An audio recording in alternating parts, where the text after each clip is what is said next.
हिंदू की परिभाषा। बहुत लोग हैं जो प्रश्न करने लगते हैं कि पहले ये तो बताओ कि तुम हिंदू की क्या परिभाषा करते हो। हां, ये वास्तव में बड़ा कठिन कार्य है। एक बार एक सज्जन बोले, मैं मुसलमान अथवा ईसाई की तो परिभाषा कर सकता हूं, किंतु हिंदू की परिभाषा नहीं कर सकता। उनका ऐसा कहना ठीक ही था। हम सूर्य और चंद्रमा की परिभाषा कर सकते हैं, किंतु उस चरम सत्य की परिभाषा नहीं कर सकते जिससे इन सभी वस्तुओं का उद्गम हुआ है। इसका अर्थ यह तो नहीं होता कि उसका अस्तित्व ही नहीं है, केवल इसीलिए कि वो प्रतीकों के स्वरूप में प्रकट नहीं हो पाता और परिभाषा के परे है। इससे क्या उसकी अस्तित्वहीनता सिद्ध हो जाती है? श्री रामकृष्ण ने कहा है कि केवल ईश्वर ही अनुच्छिष्ट, शुद्ध एवं अकलुष है, क्योंकि उसका कभी वर्णन नहीं हो पाया। वो कभी जिह्वा द्वारा अपवित्र नहीं किया गया। हम अन्य सब वस्तुओं की परिभाषा कर सकते हैं, किंतु वो जो सर्वव्यापक है, जो सत्य कहा जाता है, उसकी परिभाषा नहीं कर सकते। हम हिंदुओं ने परमात्मा को अपने संपूर्ण अस्तित्व का आधार माना है। इसीलिए यह संभव है कि हिंदू समाज का विकास एक सर्वसमावेशक ढंग से हुआ है, जिसमें अवस्थाओं एवं आकारों की आश्चर्यजनक विविधता है, किंतु विपुल भाद व्यंजनाओं एवं अभिव्यक्तियों में एक अंतर्जात एकता का सूत्र बना रहता है।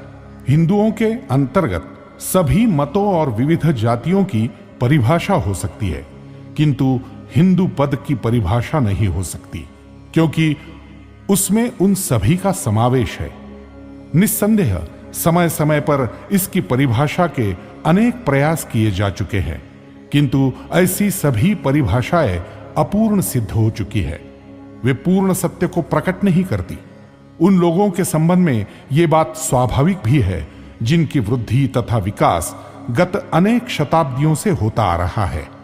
हमारे समाज का मूल तथा कब से हम यहां सुसभ्य जीवन व्यतीत करते आ रहे हैं, उसकी तिथि से इतिहास के विद्वान अनभिज्ञ हैं।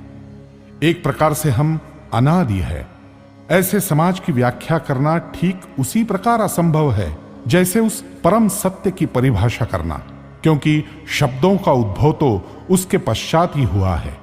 यही बात हिंदू समाज के लिए है। हमारा अस्तित्व उस काल से है जब किसी भी नाम की आवश्यकता ही नहीं थी। हम आर्य प्रबुद्ध लोग थे।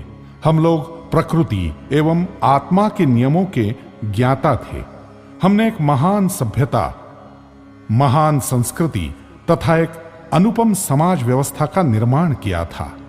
हम ऐसी सभी वस्तुओं का जीवन में समावेश कर चुके थे जो मानव के लिए हितकर थी। उस समय शेष मानवता द्विपाद पशु मात्र थी, इसीलिए हमें कोई विशिष्ट नाम नहीं दिया गया था। यह ठीक ऐसे ही है जैसे विभिन्न स्थानों पर गंगा को गंगोत्री, भागीरथी, जाह्नवी तथा हुगली नाम से पुकारा जाता है। ये हिंदू नाम जो सिंधु नदी से लिया गया है, हमारे इतिहास एवं परंपराओं में हमसे इतने काल से संबंधित है कि अब हमारे लिए संपूर्ण विश्व के द्वारा स्वीकृत एवं आदर का नाम बन गया है।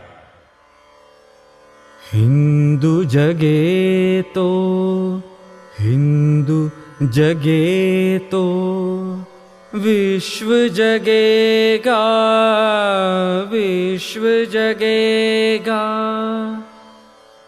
मानव का विश्वास जगेगा, विश्वास जगेगा।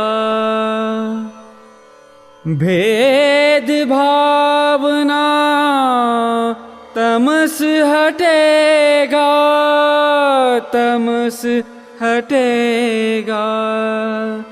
समरसता अमृत बरसेगा, बरसेगा, बरसेगा।